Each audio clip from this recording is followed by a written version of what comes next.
یو داسې اساس زلمی دی او اساسیت د خدمت د جذبو د هر رنګ نه ښکاري او د کمپین او د تقریر موضوع او د موضوع مواد چې کمول نو هغه طبقاتو په نظام کې غیر انسانو الله تعالی ورله په ډېر بار اکثریت باندې چې دی نو بریالی شوی دی ګټلی دی که خیري زموږ سره دی خوا چې دی حسین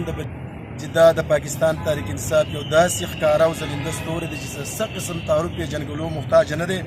زموږ سره دی خوا د کوز اباخیل بانی رهنما جناب اخی نواب صاحب هم موجود دی چې په خپل علاقه کې د هغه ماشاءالله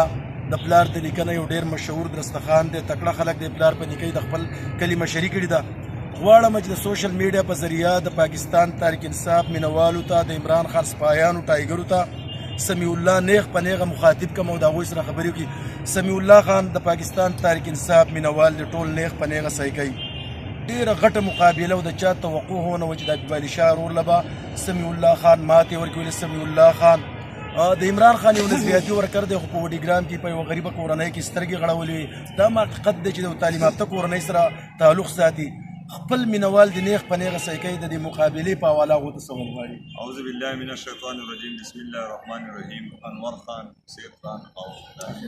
حق نواز صاحب زه ستاسو د ټولو ډېره زیاته شکریه او یو جهان مننه او خپل ملګرو ته به دا میسج ورکړو د پارټۍ چې کوم زموږ ملګرتیا ده او ټول نه اولنۍ خبره دا چې یاره اتفاق اتحاد ضرورت دی. صحیح ځکه چې زموږ اتفاق اتحاد نو الحمدلله زموږ سره بیا لکه نور قوتونه سره مقابله نشي کولی. صحیح او ډېر زیاته شکریه د خپل یونین کونسل د عوامو د پی ټي آی ټایګرز د خپل خاندان ادا کوم چې یاره په ما یو ناچیزه غونډشي باندې هغو یو دونه غټ اعتماد اظهار وکړو. ډېره مننه. ماشاءالله پی ټي آی خو بیا هم په سواد کې چې دی نو تر ډېر حده پورې کامیابي حاصله کړې ده. ستاسو دا جذبه څه ډېره زیاته بل شیان نه دی چې دا د یوې علاقې محدود نه ده چې کم ځای هو په کم ځای په ورکر سخت دی هغه ځای ته تو رسېدلی دا څه وجه کېدی شي؟ بسم الله الرحمن الرحیم. د ټولو نه مخکې خو عمر خان ستاسو ډېره زیاته مننه شکریه.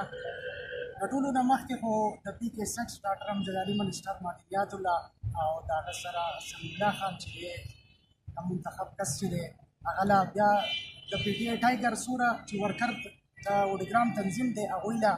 بیا د یونین کونسل وډیګرام چې سوره عوام دی ټول له مبارکباد ورکړو او انتهایي خوشحالي د سمیع الله خان په ګټه باندې ولې چې دوی سفریق اتحاد چې دی دا ارتاو کړی دی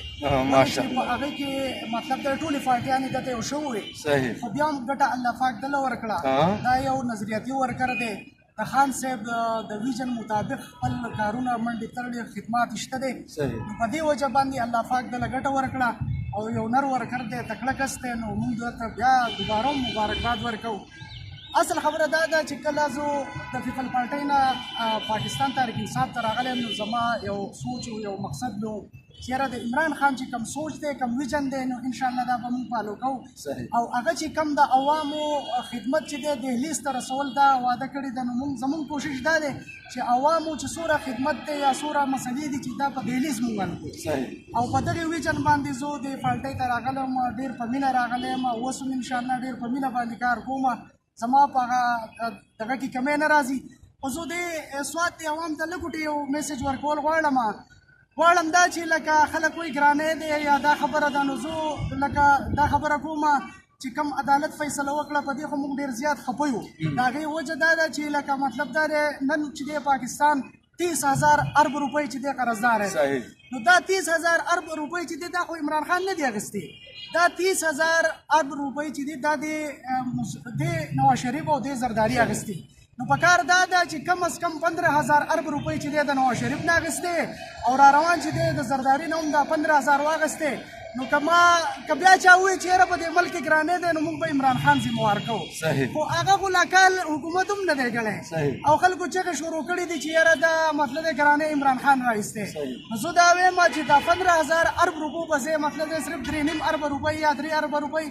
د نواز شریف ورکړي دا خو هېڅ هم نه دي دا په وړو کې د مال کې مناسب هم نه دي. زموږ دا کوشش دی چې موږ په دې زیات په دې فیصله خفه یو په کار دا و چې مطلب دا دی 15,000 ارب روپۍ د ده نه اخیستې وې او هغه قوم چې کم پاکستان نن چې کم دا ملک بچ کوي هغه عمران خان ته مونږ مطلب دا ویلی چې یاره نن هغه ستا هغه کم سوچ و کم فکر و چې یاره ملک ته ترقي وکړي، د ملک ته عزت د ملک ته مطلب بقای، نو کمې ادارې چې دي په هغې کې د استحکام راشي. نو په کار خو دا و چې مطلب د 15,000 اربې ته اخیستی، خو هغه شان ونه شوه. نو موږ وایو چې یاره مطلب په دې خفه یو، مهرباني وکړئ لږ صبر به کوئ، انشاءالله حالات به هر څه ټیک کېږي، دا به الله پاک ټیک کوي او دا به عمران خان ټیک کوي انشاءالله. دا ول د حسین خان د خبرو مطلب دا چې دا ارضي بحران دی، ان شاء الله تعالی د عمران خان په قیادت کې پاکستان یو عظیم ملک جوړیږي.